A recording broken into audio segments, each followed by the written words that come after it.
And hello, everyone. Welcome to a brand new episode of Hot Topics. So, if you have no idea what we are about, where have you been? We've been at this for a while now.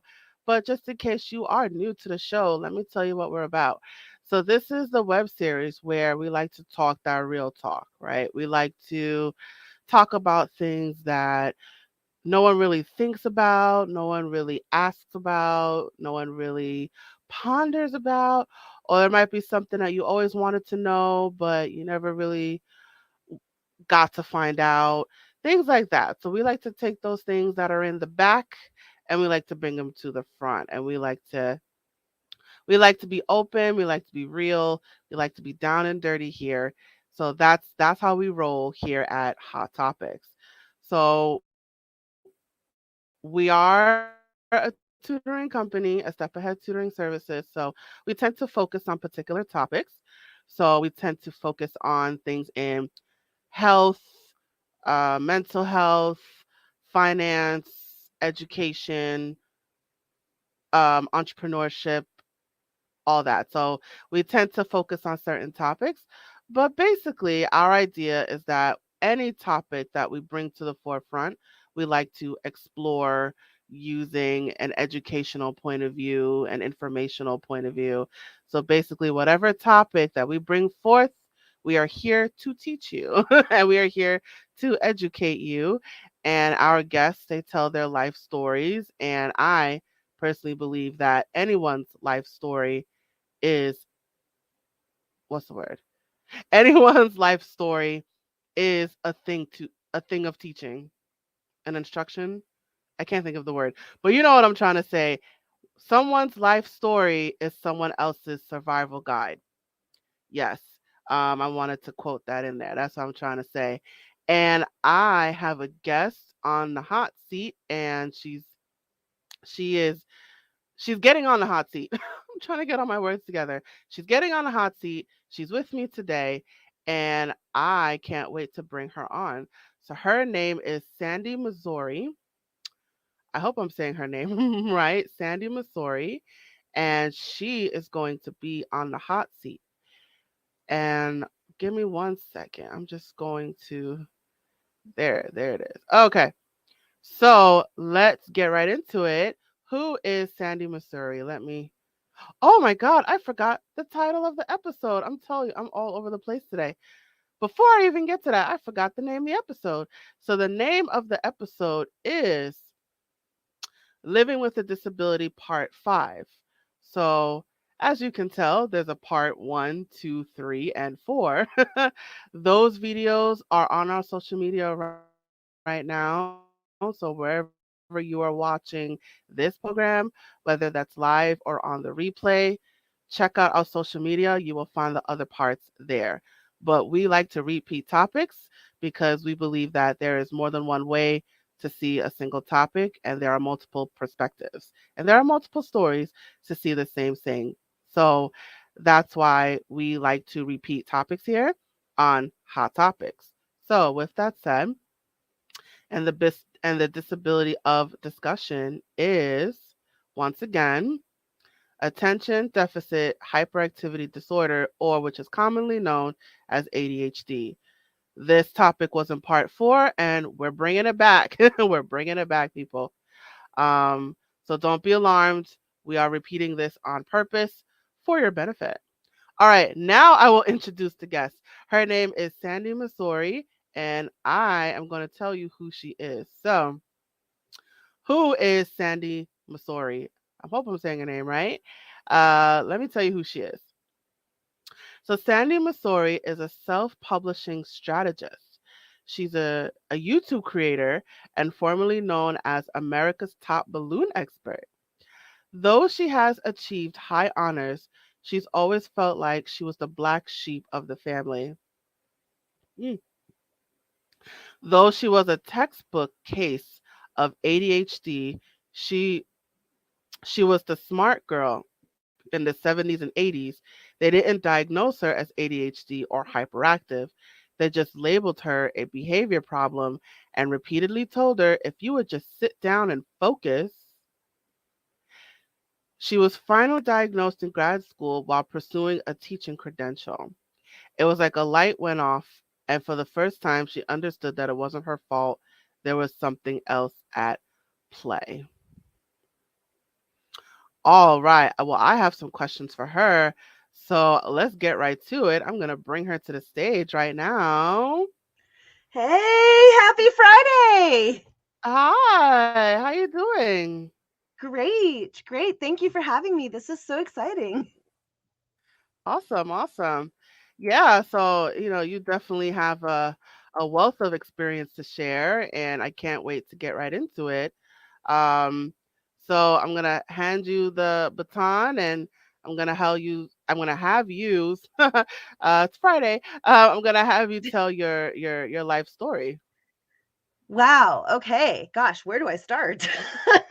So, like you said, I mean, I was a textbook case. But growing up in the 70s and 80s, girls weren't, they would diagnose the boys hyperactive, but the girls, they didn't think that we could be hyperactive. I guess they thought it was just a boy thing. And the way that I actually found out that I was ADHD, I always knew that something was different. I always knew that I reacted differently to certain things, and that my brother was the golden child getting straight A's, and I was, the difficult kid, straight C student no matter what I tried.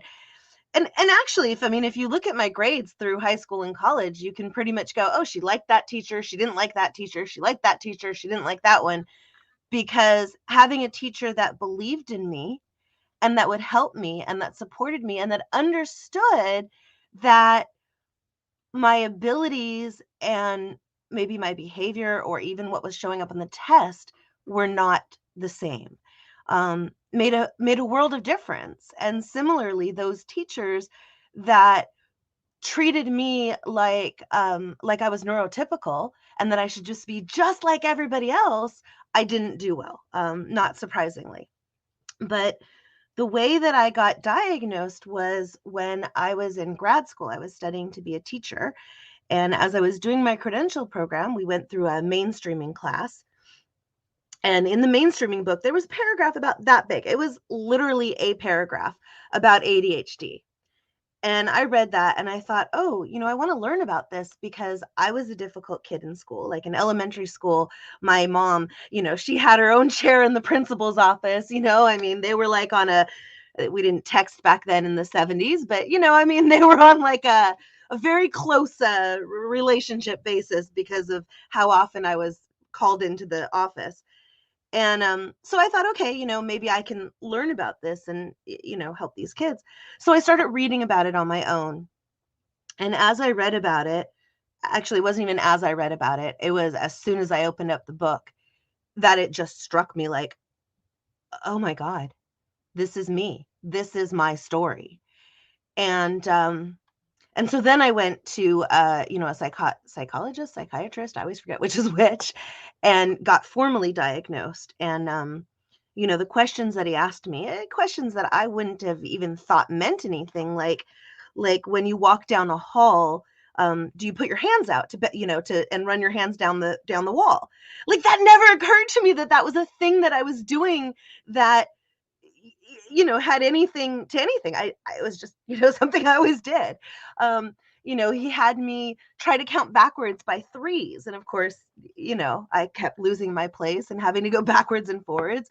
And the same thing to try to do the alphabet backwards, and basically different tasks that would require a kind of sustained focus, that I wasn't able to do. So there it was, and he's like, "Yeah, it's pretty clear." And it was like, on the one hand, such a weight went off of me. It was such a relief. It was like, "Oh my God, I'm not a screw up. There's something else happening. It's I'm not neurotypical, right? I'm not just like everybody else, right?" And if I had just a penny for every time in my life that I have heard, "Well, everybody else blah blah blah blah blah." Okay, great. Well, I'm not everybody else.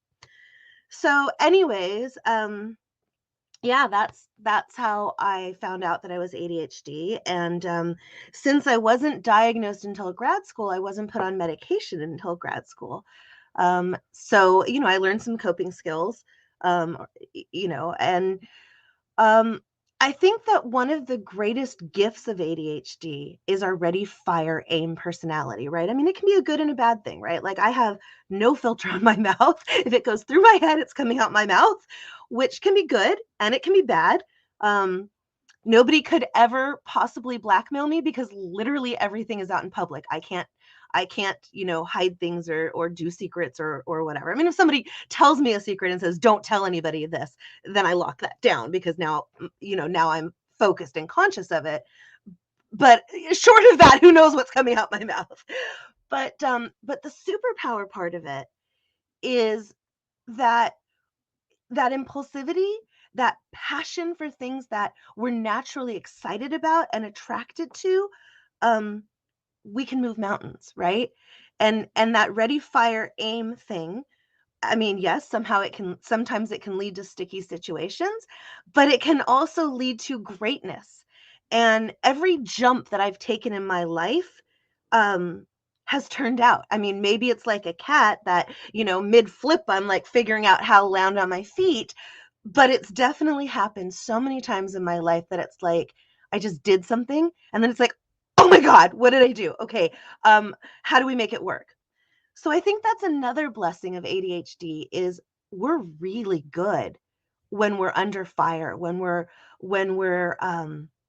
under pressure, when the clock is ticking or when it's an emergency. We do really well. And the other thing is that with the way that, they say that you can't multitask, but I do multitask.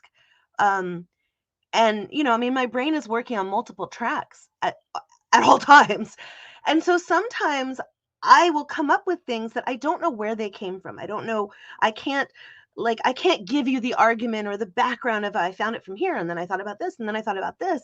But sometimes I will have, if I can modestly say, flashes of brilliance or insight that can help me, that can help other people. But what I can't do is defend my position. I can't defend where it came from. So I'm a terrible debater because and improv. Oh my God, I hate improv because I just get stuck in like analysis paralysis, right? So anything that's going to lead me to think or analyze too much is going to make me stuck because I won't be able to get out of that loop. Whereas anything that I do that I trust my intuition that I just dive into, I'm I'm going to probably be okay. I mean, that's not that everything I do succeeds, obviously, but um, but I manage. I find a way. So um, I don't know. I don't know what else to say. I mean, I could talk for That's hours, but hey, let's have some questions. all right. Well, I wanted to have you get all that out. All right. So, in the bio and um, yeah, but in the bio, you were referred to as a behavior problem. Yes. Can you delve more into that? Yeah. So, okay, by middle school, I figured out how to be cute, right? How to how to manage and whatever. But in elementary school, especially lower elementary school, so let's start with kindergarten, I was not a napping kid. I hated nap time and was very disruptive during the nap time because I couldn't settle myself down. So I just disturbed everybody else, right? So first grade and kindergarten nap time was when I got in the most trouble. And in second and third grade, um, it was for talking out of turn. I just couldn't shut up. And I remember, I mean, my name was always on the blackboard. Right? Remember, old school, old school discipline, right? Your name on the blackboard, and then the checks. And if you get so many checks, you get sent to the principal's office, and so many more checks, and you get suspended for a week. My name was always on the board, always. In fact, so we had the quiet corner again, old school discipline. So I'm, gosh, it would have been in like 1979, 1978, something like this. So we're going back a ways. Anyhow, we had the quiet chair in the corner, and that was my chair. I mean, I was sent there all the time. And I remember that there was even one time that Like, I knew that I was going to get in trouble for speaking, and I even like was like holding, I don't know if I had like, if it was like deja vu or whatever, but I was even like this, and I still couldn't help myself. It bubbled out. Um, and I remember that in third grade we had a student teacher named Mr. Steve. And he was the first, probably because he was a student teacher and he was new, and we didn't know that back then. I mean, I didn't as a 7-year-old. He was just a teacher. But he tried so hard to help me. So I remember that he told me, if you can go a whole day without getting any check marks, I'm going to bring you this cookie. And he brought me this like giant cookie that was bigger than my face. And then another time he told me, well, he knew that I couldn't go without getting my name on the board. So he didn't set me up for failure by saying I couldn't even get my name on the board, just no checks. And he gave me a lot of chances to, reconsider my behavior. But so then he said, okay, if you can go a whole week without getting any check marks, I'm going to take you to Baskin Robbins. I mean, of course, he got permission from my parents and everything like that. And I was so excited about that, and I almost lost it. And if it weren't for the fact that he was trying so hard to catch me being good and to maybe not see some of my transgressions, I wouldn't have gotten that prize. And there were so many other um, field trips that I didn't get to go on in elementary school because I was in trouble. So many other activities that I didn't get to do. And not just that, I mean, talking about learning disabilities or learning challenges. Um, I'm not great with numbers. My mind, I'm very text oriented. I read like crazy. And obviously, I mean, I help people publish. So, but I'm not a numbers person. I'm not a math person. So in 5th grade, I was in the gifted class being pulled out for tutoring on my multiplication table, which, everybody else had memorized by 3rd grade. So, so there was that too. And then those learning challenges showed up later, especially in high school and college. I have a problem processing my thoughts. First of all, I process verbally. And second of all, I have a problem processing my thoughts in a timed written format. So again, in high school and college, I wasn't diagnosed. And I knew that a timed essay did not show what I knew. It showed basically, really what it showed was, although I didn't know it at the time, was my ADHD, because I couldn't focus my thoughts into, my thoughts were running faster than my hand could write. And so in college, I told the professors, like, hey, listen, you're not going to see what I really know in this format, but if you give me an oral exam, you will. And so now I wasn't part of student special services or whatever, because I hadn't been diagnosed. Some of my professors were great. I went to UC Santa Barbara, and they said, no problem, take the test, and right afterwards, so I didn't have a chance to study or look at anything, right afterwards, I'll give you an oral exam, just quizzing you on your answers. Or some of them let me take it into a tape recorder. They just sent me into the other room and they let me record my answers. The difference between what I was able to demonstrate in that timed written format and in the oral exam was huge. But not every professor would allow me to do that because I wasn't part of student services, special student services. So, for example, I had a cultural anthropology class, and I loved it. It was one of my favorite classes. And back then, I had an almost photographic memory for text. Right now, I don't. It's 49 years old. Like, so much is in your head, and kids and everything else. Like, who remembers anything these days, right? But back then, I did, and so I led the study group. Nobody in my study group had even opened the book. And every single person that was in my study group got an A based on what I taught them. I got a C- on the test because that was one of the professors that wouldn't let me take it orally, that wouldn't work with me. And even though I could even tell him where in the book, like literally where on the page in the book the information was from the questions, I got a C-. So had I known before that, he would have had to accommodate me and my, I guess my processing style or learning style or whatever. He would have had to accommodate that and give me the test in a format that I could demonstrate my knowledge, not my inability to take the test. Um, so yeah, I kind of went a little bit around, but hey, ADHD. So there you go. So it when it came to I guess your educational upbringing, it sounds like I wanted was it challenging for you going through school, going through college, going through graduate school? Yes and no. So on the one hand, like I said, I'm very blessed to, have an above average intelligence. So the things that I got, and I didn't have to work hard for it. And the things that I didn't get, I didn't get. So, for example, I remember in college, I took physics. And I think I even took physics for poets. And I remember I read the page one time 37 times and had no idea what was on it. At the end of the page, after 37 times, it was not interesting to me innately enough to hold my attention. And every single time, 50,000 things are going through my head, and I had no idea what was on the page. So, in that way, yes, it could be very challenging. I mean, I guess the blessing of having been undiagnosed is that I've learned to gravitate towards my strengths rather than try to beat myself into submission on my weaknesses, I guess.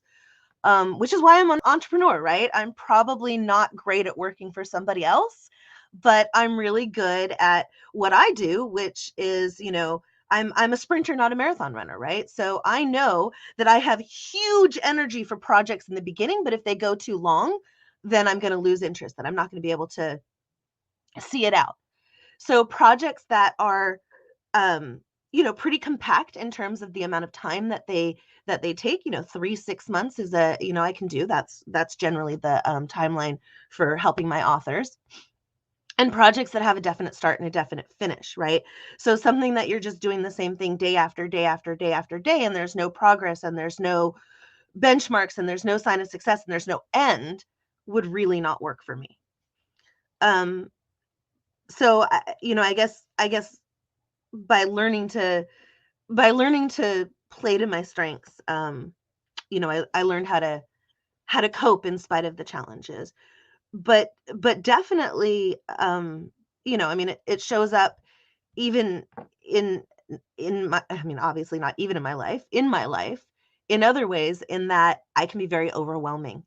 um my energy can be very overwhelming, right? Because I've got this huge hyperactive energy, which makes me great on camera, but can be very frustrating to be around. As my ex-husband would tell me all the time, you're just overwhelming, you're just too much. um and so, when I meet somebody and I start to become friends with them, I almost feel like I need to give them a care and feeding manual, so that they understand that, a um if I say something offensive, I absolutely didn't mean it. I'm careless with my words, even though I try to be careful. But again, that's that. Think it, say it. No filter thing. And I don't know how to read people, so I really depend on people to tell me straight to my face what's going on, because I never want to hurt somebody. I never want to offend somebody. And if I have, and you let me know, then I will make it right away. But I really have difficulty with passive aggressive people because I don't know how to read them. I can't read between the lines. And so this is something that even today, at 49 years old, is a huge struggle. Um, so I don't know. I answered your question or So I'm guessing like complicated emotional responses are hard for you to read. So things like sarcasm or sarca- uh, sarcasm, irony, things like that may be hard for you to detect. well, sarcasm is usually pretty blatant. I mean, I can get sarcasm, but what I don't get maybe is like somebody with a dry sense of humor. I believe everything, you know. So, for example, my maiden name is Harrison. And my dad told me when I was really little that we were related to George Harrison of the Beatles, that he was our cousin, and never told me that he was teasing me and that he was joking. And so in college, I brought somebody home, and I'm like, "Oh yeah, and George Harrison is our cousin." And my dad looks at me, he's like, "What are you talking about?" I'm like, "You told me that." He's like, "No, he's not our cousin." So I don't I don't get when people are, I guess, are teasing or dry sense of humor. But sarcasm is, that I can usually get. That's usually pretty blatant. But again, passive aggressive is the thing that's the hardest for me, right? If you tell me it's okay, then I believe you. If you tell me that you don't have a problem with something, then I believe you. And if you do have a problem with it, or if you don't, if you have a problem with something and you don't say it, but you expect me to figure it out because maybe you're acting slightly differently, I'm not going to get it at all. And I'm just going to go on thinking that everything's okay. And honestly, I mean, a lot of my relationships end very explosively because of that, because I'm unable to read those tiny little signals. And that it when it comes to social relationships and um even connecting with clients, I can imagine that could be um particularly with clients and when financial transactions are involved, I can imagine that could be difficult um in trying to read people.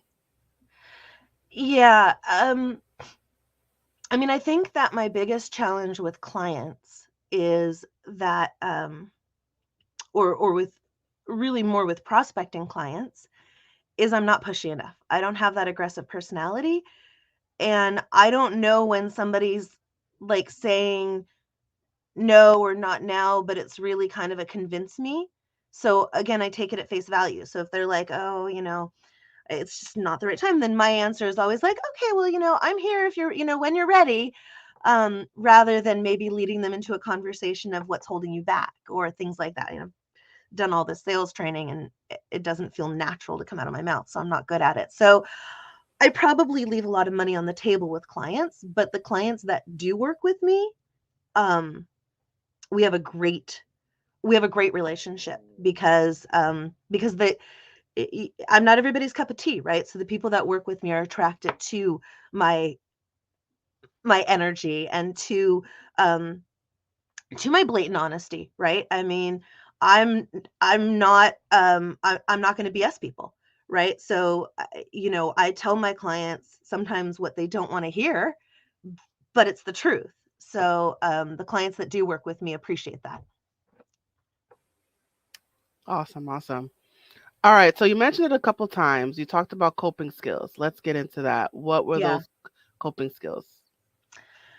Okay, so here's one coping skill, and I see this in my children as well, who are also ADHD.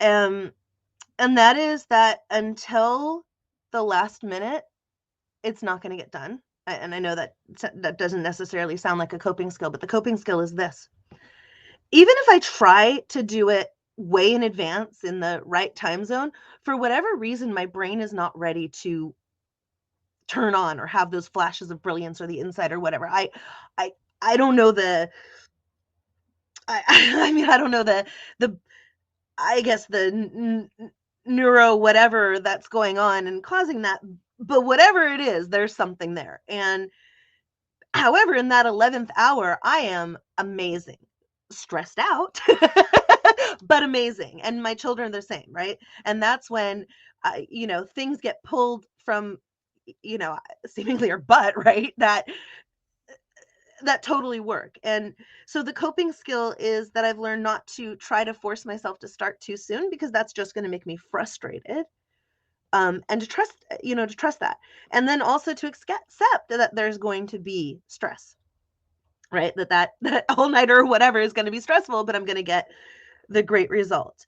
Other coping skills are, like I said, I'm I try to do things that I'm going to do well or that work for me, and instead of forcing, for example, taxes, right? I don't understand taxes. I don't understand how the numbers work out. I don't know. It just makes my head spin. Like, I mean, every time somebody tries to explain it to me, it's just like, I don't get it. So I have an accountant. I have a bookkeeper, like I need to have support in those areas that I'm not good at and I'm not going to be good at, rather than trying to force myself to be good. So then there's always the argument, well, that's great if you can afford it or whatever. But to me, I can't not afford it. So, my belief, I guess, on money making, and obviously this comes from that entrepreneurial mindset, is okay. So go make more money, right? So if I need $3,000 for an accountant, then my next question to myself is, okay, so what do I need to do to find that $3,000, right? Who can I sell? Who can I sell something to? What can I do to create that? And so those are the coping skills that I've learned to, I guess, work with my strengths and weaknesses, um, and I guess stay in my lane, and really to trust when I do that ready, fire, aim, and I dive in, to trust that I'm going to land on my feet and I'm going to be okay, because there's always that moment afterwards of, oh my God, what did I do? Like, and so trusting yourself in that. Um, I mean, there's also other things like, lists. I mean, nothing's going to get done unless I can get it out of my head onto paper. Realizing that I process verbally. So for example, let's talk about toxic positivity, right? So since I process verbally, in order for me to process my feelings, I need to be able to vent about it. I need to be able to, as we say in Yiddish, kvetch, I need to be able to complain. I need to be able to talk about it until I work it out. If I can't talk about it, and I really felt this during the pandemic, being so isolated, it's like I'm just screaming in my head to myself. And I feel like, if you ever saw the Scream by Edward Munch, that painting of, just like it's going in circles in my head and I can't get it out. So so to have people around that I can bounce things off of. And again, if you're lucky enough to have a good friend or a family member who can fill that role for you, that's amazing. If not, I mean, like I have a coach exactly for that purpose, because if I can't process what I'm thinking and feeling verbally, then I'm stuck, and I have zero momentum. So that's another one. All right. So just to clarify, so in terms of coping skills, you you trust yourself, right? That's one. You use a lot of lists to get things down. So you don't try to keep it all in your head. You try to write it on paper. Um, what else? I think you mentioned a few others. Yeah, Uh, processing verbally. So yes, having to processing. throw things out. Yes, yes. Sorry. Oh, yeah. So processing verbally. So being aware of that and doing doing your business and the way you organize your life, doing it verbally. Um, so I think you're I think the biggest thing is playing to my strengths, right? It yeah, it's being aware of where my strengths are, um, and where they're not, and getting other people, or hiring other people if possible, or getting other people to do the things that I'm not good at, instead of beating myself up that I'm not good at it and trying to force myself to do it. absolutely, absolutely. So you are aware of your weaknesses and you find ways to compensate for that. So whether that's hiring somebody, writing it down, processing things verbally, you're aware of your flaws and you work to address it in one way or another. Right. And not making myself wrong or feel guilty for not not being able to do something that everybody else maybe is. So for example, yoga. Yoga makes me crazy. There's nothing more stressful to me than yoga. I don't do it. But, I've gone a couple of times with friends because they told me it will help me clear my mind and blah. But no, no, no, no. Oh my God, it does the opposite, because where everybody else is like having to be so calm and quiet, that's stressing me out, because I'm, especially in that moment, feeling even more hyper, and then feeling that I can't express myself or make noise, or I don't want to disturb everybody else, so it becomes a very stressful experience for me. So I don't do yoga. Like, when people ask me, hey, do you want to come to a yoga class, instead of trying to force myself to become good at yoga or meditation, I don't do it. Like, I'll do something else. Like, give me something active that I can do that can bring me back to mindfulness, right? Instead of telling me to just sit and do nothing, Um, maybe something that's like, like there's like the fidget spinners and stuff, right? There's I think it's called PQ reps or something like that, right? Where maybe I'll like rub my fingers like this and try to put my focus into my fingers, or something like that. But it has to be kinesthetic and with movement. I can't just sit, and so I don't put myself in situations that would force me to, because I'm going to fail in that situation. So I imagine it, I mean, going back to school being tough for you because you have to sit, you know? So I imagine with school that was very tough for you to do that. Right. Well, so if it's something that I'm interested in, then it's not tough, because so there is the superpower, right? So what a lot of people don't know about ADHD, everybody focuses on the inattentiveness and on, the scatterbrained or the hyperactive, but then there's also this tendency, when we're into something, when we're interested in something, when it's innately interested. Unfortunately, I have not figured out how to trigger this, for something that I don't innately find interesting. We can hyper focus. So what that means is, for me, for example, I mentioned before, I love reading. My preferred genre is paranormal romance. But when I'm in a book, literally, and I do mean literally, the house could burn down around me and I wouldn't notice, because I am completely in my bubble of the book. It's the same thing when I'm working on a project, right? That's really interesting. Or the same thing that when I'm taking a class where the teacher is engaging or where the subject is deeply interesting to me, it's not a challenge. I just get it. Um, but if I and then there are some things that are interesting to me but do take some effort and some work. And then there are things that there's no point. I'm never gonna get it. So one of the things that I've been finding very challenging in this past couple of years is all the Zooms. So I definitely am much more attentive, much more interested, much more, um, I guess, I think it's about the energy, in a live event than an online course or an online, like, I got to the point during the pandemic that I was like, I cannot sit in front of another Zoom. Like, my attention for it is gone, and there's so much else going on, or whatever, that it's just like, this is not the modality for me. But a live event, absolutely. So so it's not across the board, like every class. It really depends on, I guess, how much it intrinsically is interesting to me, in whether my focus is, sucked in that hyper focus, or whether I am like, I don't know if you've ever seen Clockwork Orange, like trying to hold my eyes open to stay, engaged in it. I think ADHD should actually, instead of be called um attention deficit hyperactivity disorder, I think it should be probably called attention inconsistency hyperactivity disorder, because of that flip side of the hyperfocus, which can totally be a superpower. That's a good point. And just to tag on the part where you say, like, if it was interesting to you, you're more likely to pay attention. I think that's pretty common for anyone with ADHD, even in little kids.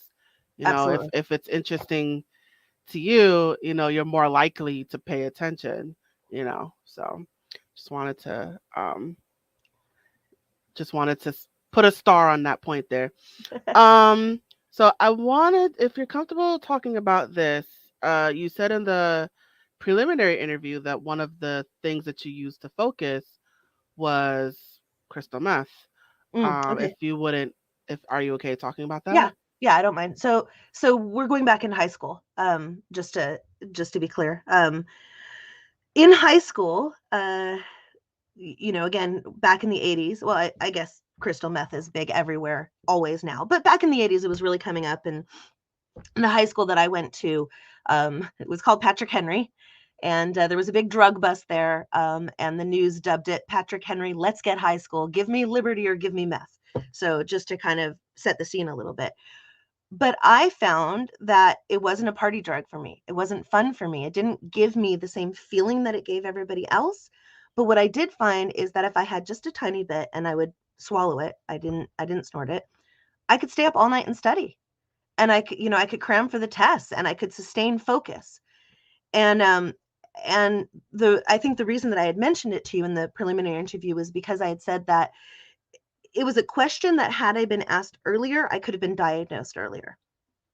So, for example, I think in my first year of college, they put me on Prozac for depression, but it was the wrong medication because I wasn't actually depressed. Clinically, I think it was more situational. I think it was more growing up being told that, if you would just sit down and focus, you're so smart. Why can't you do this? Everybody else can. Why can't you be like everybody else? So I think that's bound to create self-esteem issues and depression issues, right? But it's not something that Prozac can solve because it's not a chemical depression. There's something else at play. So one of the questions that the psychiatrist had asked me is, do you have any history of drug abuse? To which I answered, no, I had never abused drugs in my mind. I had used them medicinally. I had used them as a study aid, but that wasn't abuse. I wasn't partying like some of my friends or taking a line every hour or, like getting strung out or anything like that. It was very much targeted with a purpose. I also knew, had anybody ever asked me, that if I drink too much coffee, right? Like if I had like 5 espresso shots, rather than making me hyper or giving me energy like it would to other people, I would fall asleep. Like it would make me tired. And both of those things are because of the way that, the ADHD brain processes it differently, right? They're not sure if ADHD is, I think they've connected it to dopamine, but they don't know if the dopamine shooter is not shooting or if the receptor is not receiving. Whatever it is, speed fixes that, right? Now, and that's why almost all of the ADHD drugs, not all of them, but almost all of them are stimulant based. The majority of them, the most popular ones. And because it works differently. Now it's really hard to find the right levels. And everybody's brain chemistry is so different, and what works for one person might not work for another. Like myself and my 2 children, all 3 of us are on different well, I'm prescribed the medicine. I don't actually take it, but because the side effects, it's hard to get through the 2-week side effect window, but we can get back to that. But that's why. So had they asked me originally, hey, have you ever tried street drugs, or what drugs have you tried and how did they affect you? We might have been able to get the correct diagnosis earlier. Um, but also, I mean, in my experimental phase, like I realized that nothing affected me the way that it affected other people, even alcohol.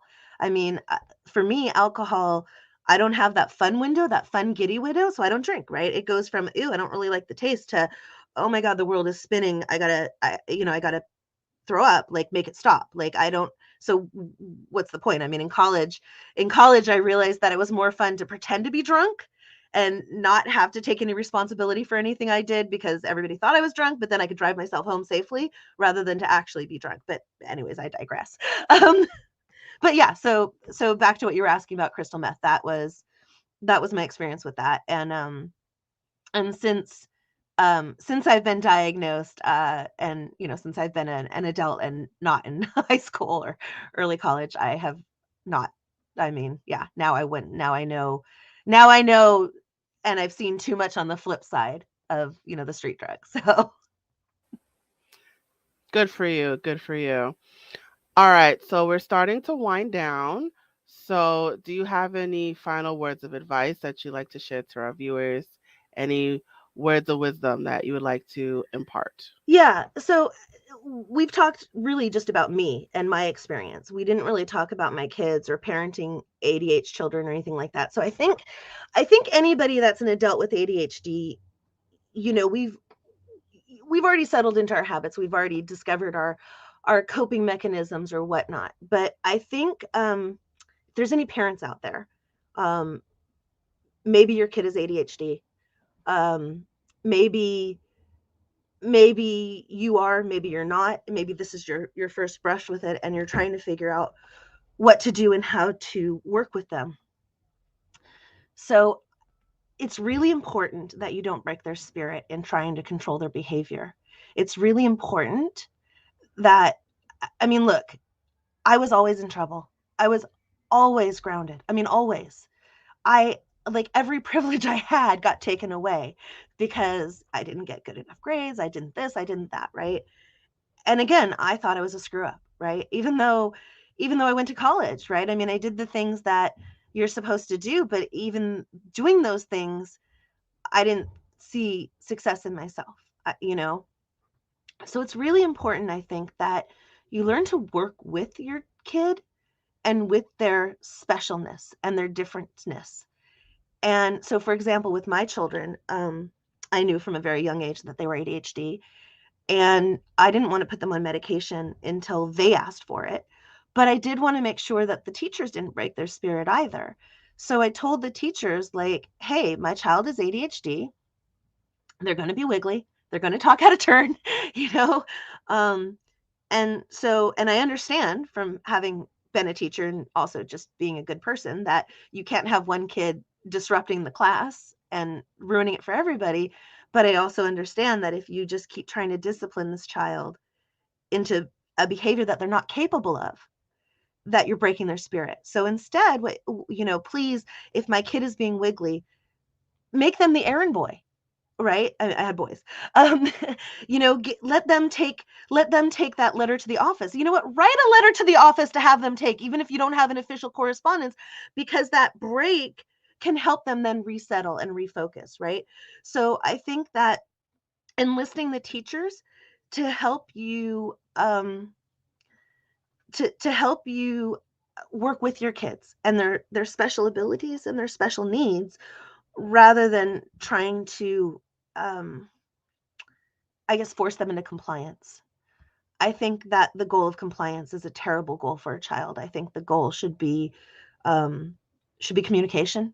I think the goal should be understanding. I think that it's far better to have a conversation with your child and say, okay, I know this is what's going on. Like, what can we do together, right? So I had this with my son, and we came up with a whiteboard. And yes, I have to remind him to put things on the whiteboard. I do have to ask him, like, hey, did you turn in your home? Because he does the homework, but he doesn't always turn it in. But I guess the important thing is that if you maintain a relationship with your child that is open and that leaves them willing to come talk to you and keeps that communication path open, that is more important than anything else, because that's going to give them the ability to grow, that's going to feed their self-esteem, and that's going to allow them to explore their neurodiversity. I don't like calling it disability. Their neurodiversity with more openness and without shame. And and I see so many parents of children who are ADHD or otherwise, neurodiverse, who are who are trying to, uh, when I say beat them into submission, I don't mean literally beat them, but maybe, verbally or whatever, to be like the neurotypical kids, and they're not. So really look at who your kid is and really evaluate, you know, is this something that what battle am I fighting? Don't get into the power struggle with them, because that will destroy their self-esteem. Instead, you know, really figure out, like, which is the battle and which is the war, which is the higher goal, what is it that you're really trying to get your kid to do, right? And just to really be mindful, to work with them, and that they work differently, and that it may take some trial and error to find the ways to help them cope and to help them be their best self and tap into the superpowers of it. So that's I guess the biggest thing that I could say is if you're a parent with a neurodiverse child, especially if you're just starting down this road, maybe the teachers just told you, hey, I think your child might be hyperactive or something like that, to really go in there with a child-centered, I guess, view, and be there to advocate and support for your child, not just try to get them to conform. Awesome. Thank you so much for that. All right, I want to try to get to your promo. Time is going. Okay, so you guys, her contact information, Sandi Masori, is scrolling below. She is on Facebook, LinkedIn, and Instagram and YouTube. So definitely follow her on all those things on all social media. And you could check out her website. It is expertbook4you.com. Can you briefly talk about your services? Yeah, so I help people self-publish. My main niche is business authority books, so that is people who are establishing themselves as the expert in their niche or industry. But I've also done memoirs, I've done some fiction books, I've done some poetry books. So if you are interested in writing a book, you can visit my website, expertbook4you.com. And I have an offer of getting a free copy of my best-selling book, Book It, which is a book all about how to write and publish your book without going crazy. So there's a lot of ways to help you get it out of your head and onto paper. I can't get it centered. There we go. Especially if you're someone like me, that maybe is intimidated by the blank page or has a hard time, like getting started or overwhelmed by these kinds of things. So there you go. I invite you to download a free copy of my book, Book It, at my website, expertbook, the number 4 and the letter U.com. Awesome, awesome. And you have a whole list of books on Amazon.com. Oh, I wanted to make that scrolling. Yeah. Okay. I So have I have 7 books on Amazon of my own. Yeah. all right, I'm just gonna share this quickly. All right, I'm just gonna pull it up on the screen. Give me 1 second. Okay, so there we go. Is your whole book collection here? Yes. Yes. And you may notice that 6 of the 7 books are about balloons. So that's how I got into books, is that I had a balloon company decorating parties and events, and I started doing marketing to promote my business. And then when I wrote my first book, people started asking me to help them. So it became my side hobby. And then when I got divorced, I pivoted into doing the books full time. So that's why there are such weird, such very diverse subjects as balloons and books. Awesome, awesome. All right, so she's on Amazon, y'all. All right. All right.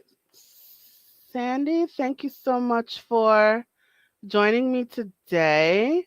Thank you. I hope that I hope that I've helped somebody with this interview, and that this was what you were hoping for. Like I said, I know I can just kind of babble, but it goes with the topic. Of course. Well, let me see if we could get this in here. I wanted to play one of your videos that's on your site. Let Oh, me see okay. if I could get it in. Hello, beautiful people. My name is Herbert Lang. I'm a former 18-year veteran from the Harlem Globetrotters, as well as a former 3-time competitor on CBS's The Amazing Race. Right now, what I'm up to is I'm a motivational speaker as well as best-selling author. And one of the reasons I'm a best-selling author is the help that I received from Sandi. So if you're looking to get out there and get your book into the right hands, I highly recommend the services of Sandi Masori. One last thing before I go, kindness is free. Have an amazing day. Awesome. Herb's amazing. I want to get that in. All right, so thank you for joining me. I'm going to place you backstage now. And you guys, it is just you and I. So, wait, let me get up my banner. Whoa, let me get my banner. Give me 1 second. Get my banner. There it is. Okay. So, we have reached the conclusion of our episode. Thank you so much for joining us today. Wherever you are watching this video right now, follow us. Wherever you're watching this video, whether it's YouTube, Facebook, Twitter, or even Instagram, wherever you are watching this video, please follow us on social media. Follow us on social media and check out our other videos and clips. so you could catch up on our episodes, so you can learn more about us, the web series. And while you're at it, let us know what you thought about this episode by leaving a comment in the comment section below or in the comment thread. As a reminder, we are a Step Ahead Tutoring Services. So if you would like to learn more about our services, our production, if you want if you're looking for tutoring services for your child or even for yourself, please check out our website, www.astepaheadtutoringservices.com, or you can contact us on social media. The information is scrolling below at the bottom of your screen. And I also encourage you to sign up for our email list and our texting list so you could stay in touch with us, so we can talk to you about our discounts, our events. Or you just want, if you just love us and you just want to stick it out with us, definitely sign up for our email list and our texting list. And I believe me, it will be worth all the while. All right, so I want to get this last message in before we close. Hey there, have you heard of us? We're a small team of tutors here at A Step Ahead Tutoring Services. We believe that education and information should be accessible to everyone, regardless of income, race, or creed. We're dedicated to making this happen, but we need your help. Please consider making a donation to our company. No amount is too small. Your donation will allow us tutors to remain employed, offer free and low-cost services, put on productions like this web series, and reach out to families nationwide. With your help, we can tackle the academic challenges of our students and the emotional, mental, and behavioral changes that result from these challenges. As a bonus, we can improve our communities in the process. Support us today. Note: we're a for-profit company. We're not a charity. Your donation may not be tax deductible. Please consult a tax professional.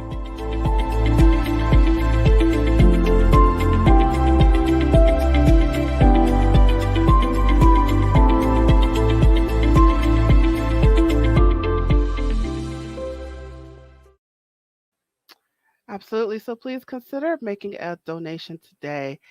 And that is it for the episode. Thank you so much for joining us. I hope to see you at the next episode. And now, signing off.